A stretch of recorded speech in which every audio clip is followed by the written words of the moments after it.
On International Women's Day, you would have seen a lot of glossy posts from architecture practices, purple logos, celebratory messages, statements about equality, and that is all well and good, but we need to be asking ourselves what those posts actually mean in a profession where women are not treated equally and where bullying and harassment remain normalised.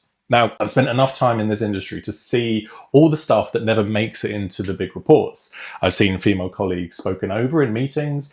I've seen the interiors work magically land on their desk while the males are left to focus on the architecture. And I've heard all those little remarks in site meetings or client meetings that everyone just seems to laugh off awkwardly to keep the peace.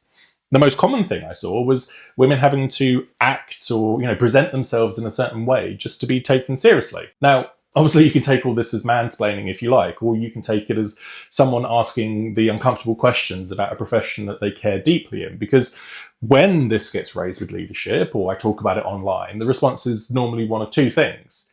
It's not like that in our practice, or it's a wider issue across many industries. And both of those responses just seem to accept the status quo.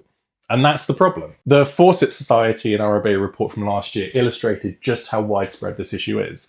From the survey of 635 architecture staff, 50% of women reported bullying, 35% reported sexual harassment, 64% were expected to take on admin tasks that male peers avoided, and 58% felt pressured to act more masculine to be taken seriously.